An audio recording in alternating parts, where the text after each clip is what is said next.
マイの日本語ポッドキャスト。皆さん、メリークリスマスはい、今日はクリスマスですね。お仕事の人もお休みの人も素敵な一日をお過ごしください。そして日本語の勉強をしているよっていう方は、今日もね、私と一緒に日本語の勉強頑張っていきましょう。はい、皆さん今日はどんな一日を過ごしますか？お休みの方も多いかなと思うんですけど、一日家にいるよっていう方もいると思います。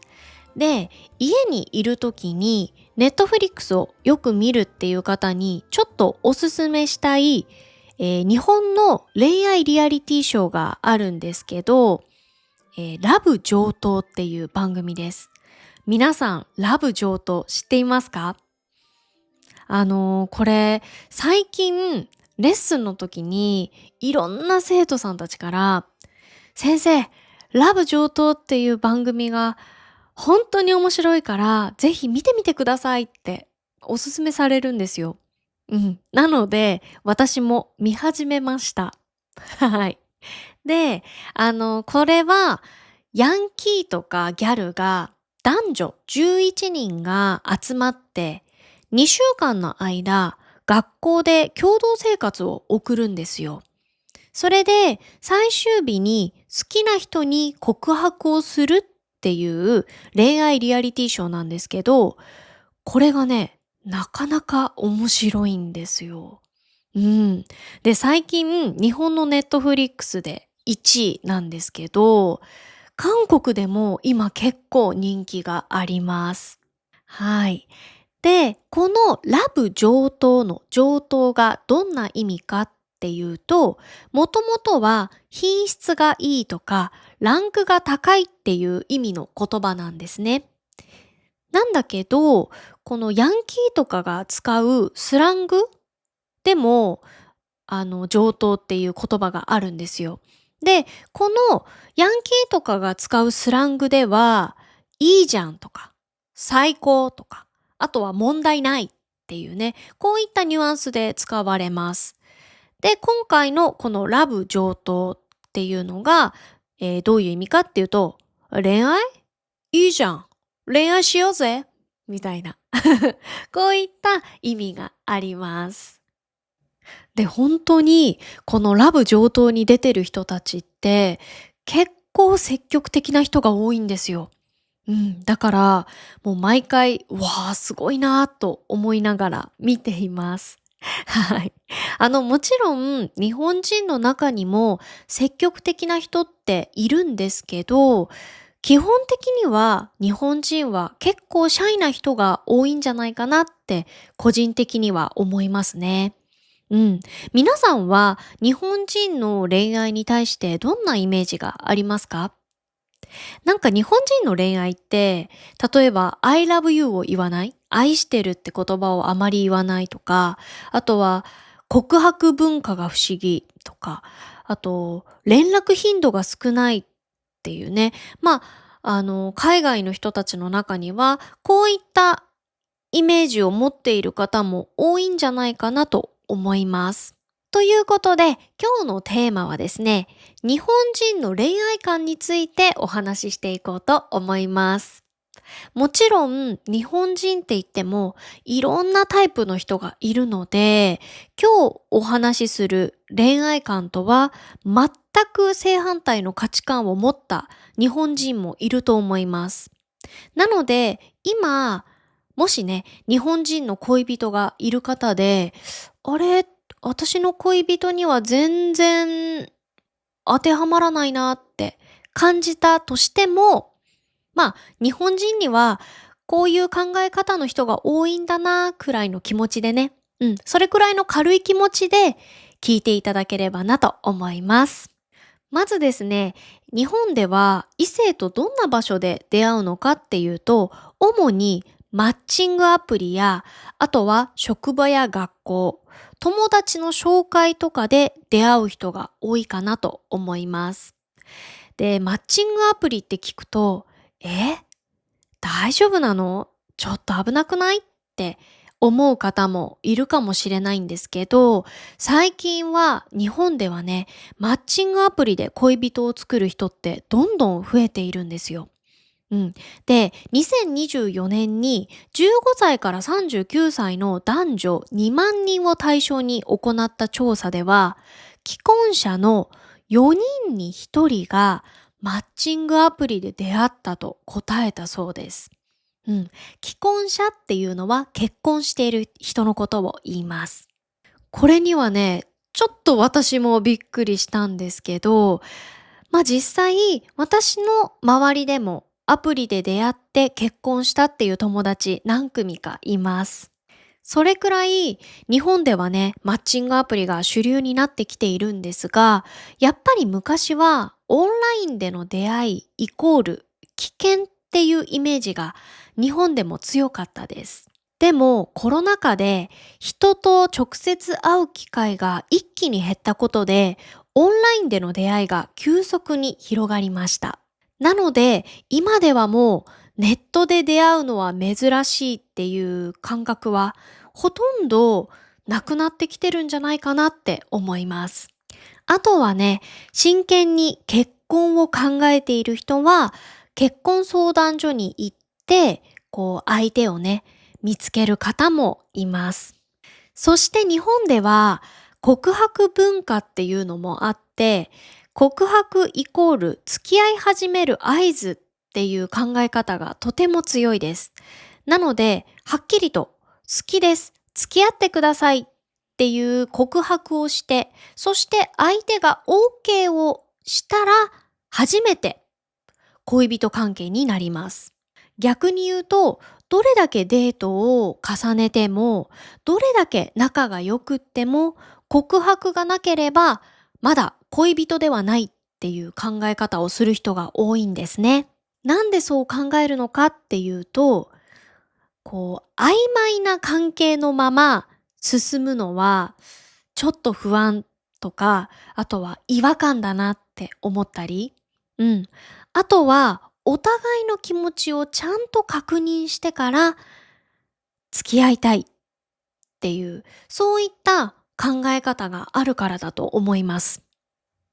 で、これは私のお友達の話なんですけれども、そのお友達がオーストラリア人の男性といい感じになって、何回もデートをしていたんですよ。うん。で、何回もデートしてたんですけど、なかなか告白をされなくって、それで、その友達はずっと心の中で、私たちってどんな関係なんだろう。付き合ってるのかな、付き合ってないのかなってね。うん。相手は私のことどう思ってるんだろう。好きじゃないのかな、ただの友達なのかなってね。こういったすごい複雑な気持ちをね、考えていたそうなんですよ。うん。で、ある日、みんなでパーティーしようって言ってね、パーティーをしたそうなんですけど、その時に、他のお友達に、その彼が、その私のお友達をね、紹介したんですけど、その紹介した時に、あ、この子、僕の彼女だよって言ったそうなんです。うん。そこで初めて、私の友達は、あ、私たちって付き合ってたんだ。恋人だったんだっていうのをね、分かったそうです。そう、この話を聞いた時に、わあ、すごい不思議だなって一番最初に思いました。うん。なぜなら、やっぱり日本では告白をしてからお付き合いがスタートするっていうのが一般的なので、うん、告白がないとね、いつから付き合ったのかもわからないし、うん、なんか付き合った記念日とかもわからないわけじゃないですか。なので、ちょっと私は、告白がないと嫌かもしれないですね。うん。やっぱりその告白されるまでの間、デートをね、何回もしてたわけなので、そうすると、え、どっち？私たちって付き合ってるの？それともただの友達なの？どっちなの？はっきりしてっていう風に、私だったら思っちゃう。もうはっきりさせたい関係性をって、思っちゃうかなと思います。はい。で、その後ですね、その友達は順調に彼と交際を続けていって、数年前に結婚をしました。ね、本当にね、素敵な結末で、本当に私までね、それを聞いて幸せな気持ちになりましたね。うん。で、本当に今もすごく幸せそうです。はい。で、日本人はやっぱりこう関係性をね、はっきりさせるために告白をしてから付き合うっていうカップルが多いんですけど、ただその一方で付き合った後の愛情表現は控えめな人が多いかなと思います。好きイコールたくさん連絡するとか、あとは常に一緒にいたいっていう考え方をしない人っていうのもね、結構います。で、例えば好きな相手でも毎日連絡は取らないとか、あとは別々で過ごす時間も大切にするっていうね、こういった感じの人もいますね。うん。でも、多分これを海外の人から見ると、本当に相手のこと好きなのとか、あとは冷たくないって感じる人もいるんじゃないかなと思います。でも、日本人の場合、そこには相手に迷惑をかけたくないとか、あとは相手の時間や生活を尊重したいっていう、こう配慮の気持ちでそう考えることがあるんですね。例えば、忙しそうだから今日は連絡しないでおこうとか、あとは自分の気持ちを相手に押し付けないようにしようっていう、そんな風に考えて、あえて距離をね、保つっていうこともあります。日本では言葉や何かをしてあげるっていう行動も大切だけど、相手を気遣うことも愛情表現の一つって考えられることがあるんですね。よく海外の方から日本人は思ったことがあっても言わない人が多いって言われたりするんですけど、こういった点がそう思われるのかなと思います。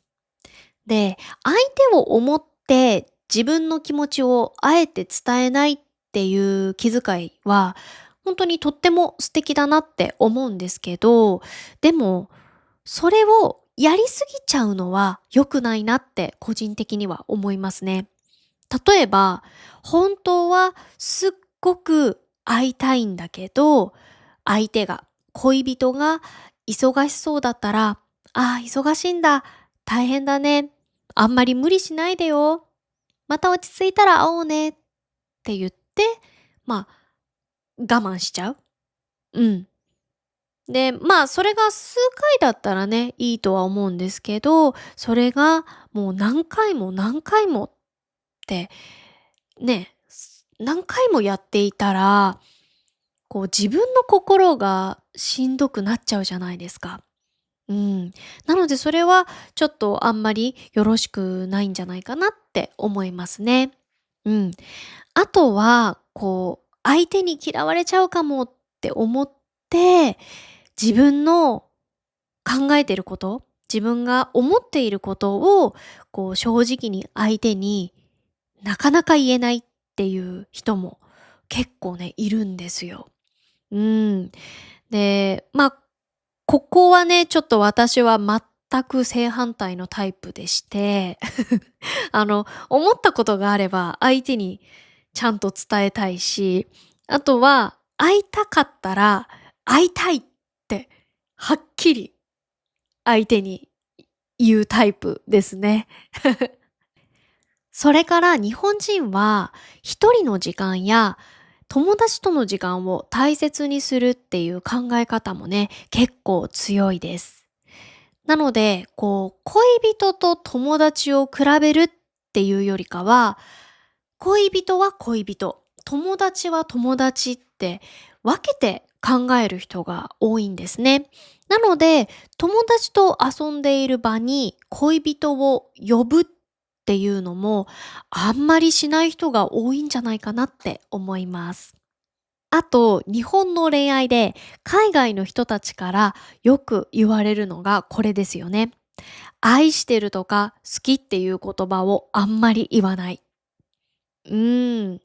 これは恋人に限らず、家族、自分のお母さんとかにも言う人ってほとんどいないんじゃないかなって思いますね。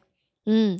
アメリカとか、海外の人たちって結構自分のお母さんに、I love you mom とか、結構気持ちを伝えたりする子供って多いじゃないですか。うん。でも、日本で愛してるよ、お母さんって言う人は、私は聞いたことがないですね。多分言われたお母さんも、「え、何？」ってなんか落ち着かないと思うんですよ。うん。やっぱりそこには、恥ずかしいっていうね、気持ちとかもあるんじゃないかなって思いますね。で、前に生徒さんから、愛してるって直接言わないなら、日本人はどうやって愛情表現をするんですかって聞かれたことがあったんです。それを言われて、ああ、なるほどなって思ったんですよ。うん、それで私も考えてみました。で、日本人は愛してるって言葉を言わない分、行動で表現したり、あとは間接的な言葉、直接的な言葉ではなくて、ちょっと遠回りして、間接的な言葉で表現したりすることが多い気がしますね。うん、例えば、お手紙を書いたり、あとは相手が好きな料理を作ってあげたり、あとはいつもありがとうって感謝の気持ちを伝えたり、うん、直接愛してるって言わなくても、実は愛情を伝える方法っていうのはたくさんあって、それを日本人は自然とやってる人が多いんじゃないかなって思いますね。私も実際、旦那さんと付き合う前までは、愛してるとか、あんまり言わないのが普通だって思ってたんですよ。うん。でも、旦那さんと付き合ったら、やっぱり旦那さんは韓国の人なので、韓国人の人って結構ストレートに、愛情を伝える人が多いんですね。なので、旦那さんもやっぱり日本人男性よりも愛してるとか、そういった愛情表現をね、してくれるタイプだったので、最初はすごくびっくりしました。うん、やっぱり慣れてないから。そう。でも、やっぱり言われると嬉しいんですね。うん、素直に嬉しかったです。なので、その嬉しい気持ちとびっくりした気持ちが混ざった、そんな感情でした。で、今は旦那さんのおかげで直接言葉で伝える大切さも知ることができました。うん。でも、旦那さんはすごくシャイな人なんですよ。なので、ちょっと日本人男性っぽいところがあるっていうか、うん、なんか、あれ？日本人なのかなって思う場面が結構あるんですよ。なので、そのバランスが私にとってすごくちょうど良かったんですよね。うん、すごく楽なんですよ。もしこれが愛情表現がめっちゃ強い人だったら、ちょっと負担に感じてたかもしれないですね。あとですね、年の差。うん。恋人との年の差を気にする人っていうのは昔ほど多くないんじゃないかなって思いますね。昔は男性が年上で女性が年下っていう、こういった組み合わせが一般的って考える人も多くって、年の差があると周りの目を気にしちゃったりだとか、あとは場合によっては家族に反対されてしまうっていう人もね、いたそうです。でも最近はその感覚もだいぶ変わってきています。今は年齢とか、年の差っていうよりかは、相手と価値観が合うかとか、あとは一緒にいて楽かっていうのを大事にする人が増えましたね。うん。なので、今は女性が年上のカップルとか、あとは年の差があるカップルっていうのは昔ほど珍しくありません。もちろん今でも年の差があると恋愛対象として見られないっていう人も中にはいます。うん。でも、私のお友達の中にもね、旦那さんと10歳以上年が離れてるっていう夫婦も何組かいますし、個人的にはそこまで特別なことではなくなってきているのかなって感じますね。はい、今日はですね、日本人の恋愛観についてお話ししました。いかがだったでしょうか？皆さんの国の恋愛観はどうですか？日本と違うなーって思った部分ありましたか？もしよかったらコメント欄で教えてくださいね。はい。あと、私、現在ですね、日本語のフリートークレッスンの生徒さんを募集しています。なので、もし興味がある方は、この動画の概要欄にリンクを貼っておきますので、ぜひぜひチェックしてみてください。はい。本日も最後まで聞いてくださってどうもありがとうございました。また次のポッドキャストでお会いしましょう。メリークリスマス！素敵なクリスマスを！